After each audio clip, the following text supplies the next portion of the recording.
Hi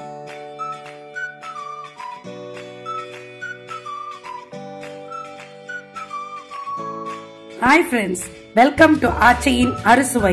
இன்னைக்கு அருமையான Chettinad style வெள்ளை குருமா தான் பார்க்க போறோம். நாங்க இத செட்டிநாடுல தெரக்கல்னு சொல்லுவோம். ஒரு கடாயில கொஞ்சமா எண்ணெய் ஊத்திட்டு ஒரு ஸ்பூன் சோம்பு ஒரு ஸ்பூன் ஜீரகம் போட்டு நல்லா தாளிச்சுக்கலாம். அதுக்கப்புறம் ஒரு அரை மூடி தேங்காய் சேர்த்துக்கிறேன். இது கூட நம்ம கொஞ்சமா பொட்டுக்கடலை சேர்த்துக்கலாம். ஒரு 7-8 முந்திரி பருப்பும் சேர்த்துக்கிறேன். முந்திரி பருப்பு இல்லைங்கிறவங்க கொஞ்சம் பொட்டுக்கல்லையே ஜாஸ்தியாக சேர்த்துக்கோங்க. 5 வெள்ளைப்பூடு சேர்த்துக்கிறேன். இந்த பூண்டை நம்ம உரிச்சும் சேர்த்துக்கலாம், உரிக்காமையும் சேர்த்துக்கலாம். இதை நல்லா வதக்கி விட்டுக்கோங்க. கூட 7-8 பச்சை மிளகா காரத்துக்கு சேர்த்துக்கிறோம். இது ஒயிட் குருமாங்கிறதுனால நம்ம பச்சை மிளகா சேர்த்துக்கிறோம், வரமிளகா சேர்க்கக்கூடாது. இதை நல்லா வதக்கி விட்டுருங்க. இதெல்லாம் நம்ம வதக்கி அரைச்சாதான் குருமா நல்லா இருக்கும். அப்படியே அரைச்சோன்னா திரியா வரும். இப்போ வதக்கினது நல்லா ஆறணுன்னு ஒரு மிக்சி ஜாரில் போட்டு அதை நல்லா நைஸாக அரைச்சி எடுத்துட்டு வரலாம். இந்த குருமா இட்லி, தோசை, சப்பாத்தி எல்லாத்துக்குமே ரொம்ப அருமையாக இருக்குங்க. திருப்பி கடாயை காய வச்சு கொஞ்சோண்டு எண்ணெய் ஊற்றிட்டு கருவேப்பிலை போட்டு தாளிச்சுக்கலாம். ஒரு பெரிய வெங்காயம் நறுக்கி அதை வதக்கிக்கிறேன். கூடவே நம்ம ஒரு தக்காளியை நல்லா வதக்கிட்டு நல்லா ஸ்மாஷ் பண்ணி விட்டுக்கலாம். அதை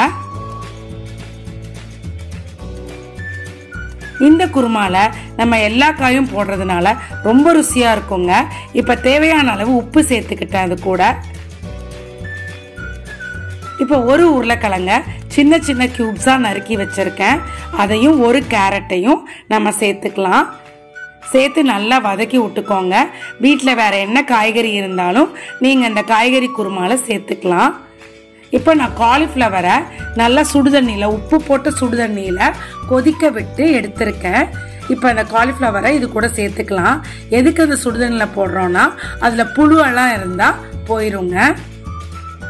இப்போ இந்த காலிஃப்ளவரையும் சேர்த்து நல்லா வதக்கி விட்டுக்கோங்க.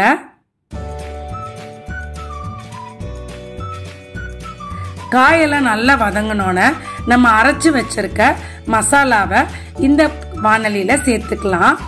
சேர்த்து ஒரு 2 கிண்டு கிண்டி விட்டுக்கோங்க. இப்போ இதை நம்ம அப்படியே ஒரு குக்கர்ல டிரான்ஸ்ஃபர் பண்ணிக்கலாம்.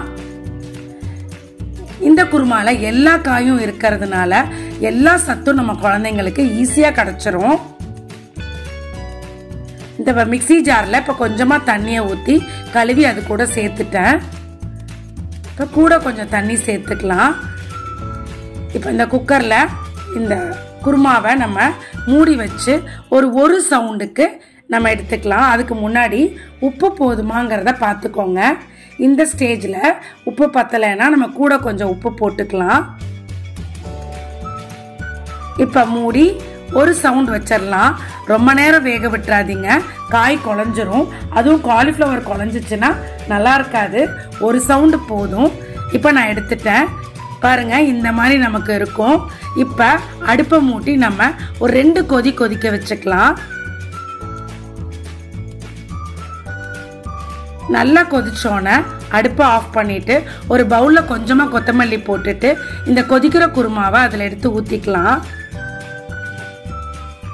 இந்த குருமா நம்ம எப்பவும் பண்ற குருமாவை விட ரொம்ப ருசியா இருக்குங்க. இது கூட சுட சுட இட்லியும் இந்த குருமாவையும் ஊத்தி சாப்பிட்டீங்கன்னா வேற லெவல்ல இருக்கும். ட்ரை பண்ணி பாருங்க ஃப்ரெண்ட்ஸ்.